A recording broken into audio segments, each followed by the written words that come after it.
What is going on? How you doing? It's Trippy Nation coming at you live. It's your boy Evan Michael D in the Lifetime Vessel, as you can see.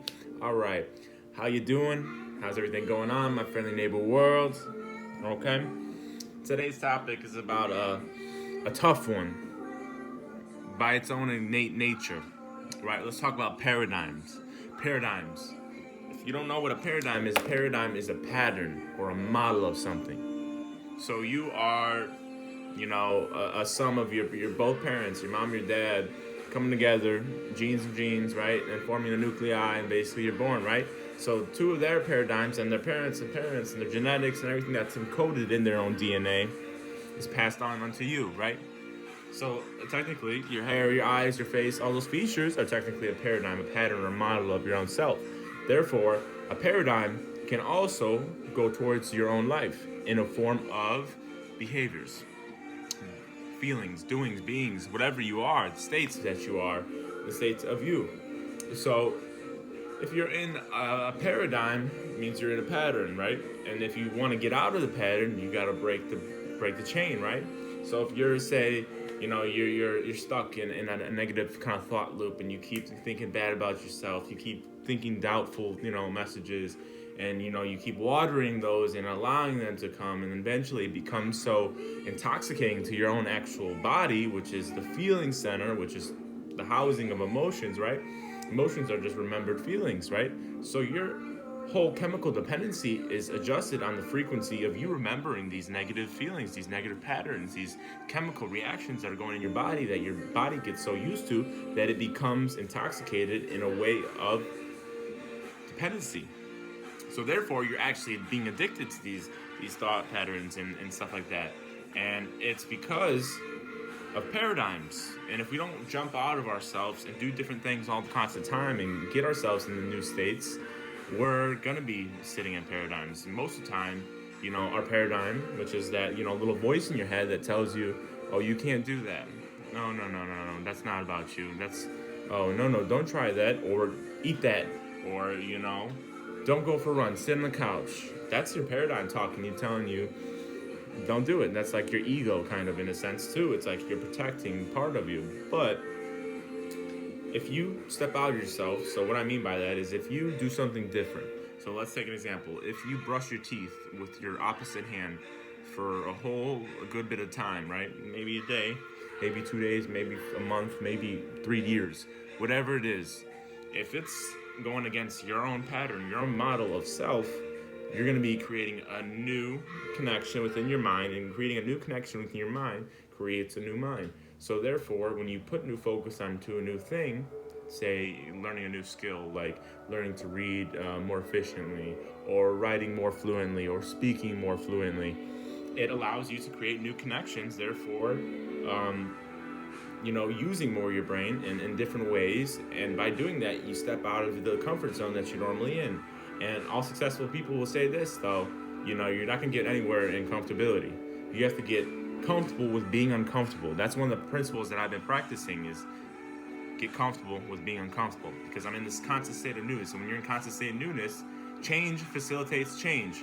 So say you have, say you're moving out of your house, right? Or moving out of your crib, you're going off to college, whatever it is. That's a big change. That's a paradigm shift.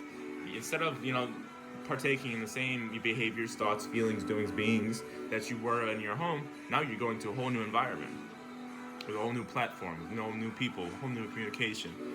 And in that scenario, you can facilitate change with even more change.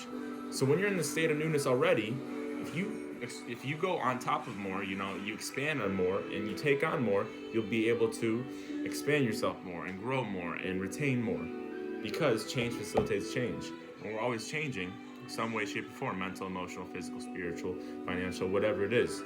Okay? So if you're going through something, say, how can I encourage this? How can I see the highest possible outcome? How can I, do a little bit more? How can I read a little bit more? How can I feel a little bit better? How can I be more positive? How can I do this? Okay. So when you're doing something different, right? Just brush teeth the other side of your hands. Maybe drive in a weird way, right? Put your other hand on the steering wheel. Right, opposite hand, right? Do the dishes in a different pattern. You know, wave at people in a different way. Smile a little bit more. Whatever is different than your own model of making, right? Hey, hi, Rick. It's my little kitty. I'm just petting. Anyways, so change facilitates change, right? So get out of your comfort zone and break the paradigm. Patterns will always be there, but you have the choice to control your own patterns of behaviors, thoughts, feelings, doings, and states of being. So if you want to be happy, it's a choice. If you want to be positive, it's a choice. If you want to be gloomy, it's a choice. Yeah, sucks if we're feeling depressed, if we're getting a little upset and this and that. But how we respond is our own choice. You know, instead of saying, oh, fuck, I'm so upset, I'm angry at the world, you know, I can't do anything right, go, hey, I can do anything anybody else can. You know what, I'm working to become a better person. I'm aspiring to learn myself more. Every time these thoughts come up, I will replace them with something positive. I'll be compassionate and kind towards my own self. I will get out of this old paradigm. And within it, I'll be free, right? That little voice in my head, if it ain't me and the person that I see, fuck it.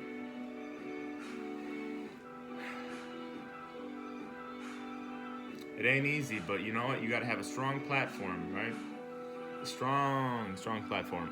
A strong environment. And just good associations. Whatever you're trying to do, stay around it. Whatever you're trying not to do, keep it out of your mind. Keep it out of your way. Distract yourself constructively. How can I work on my goals and my dreams and aspirations and feelings and doings and beings while being a little bit distracted? How can I work on the stuff I want to work unintentionally, but intentionally through subconscious train of thoughts and feelings, because you program them into yourself? As you can program everything. We are high advanced beings. We are data processors. We have these huge brains, different parts of our brain for creativity, logic, reasoning, memory. Subconscious is the most powerful tool that you could use. Subconscious programming is everything. You are where you are because of your programming. And if you want to change something, change your programming.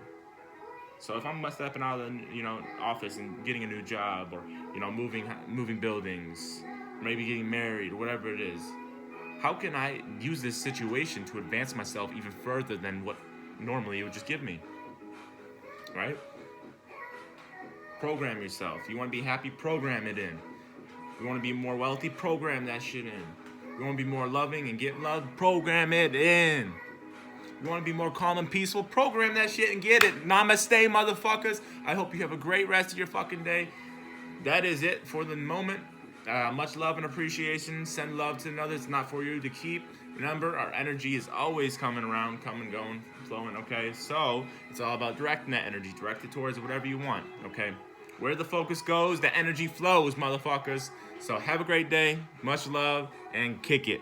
Program.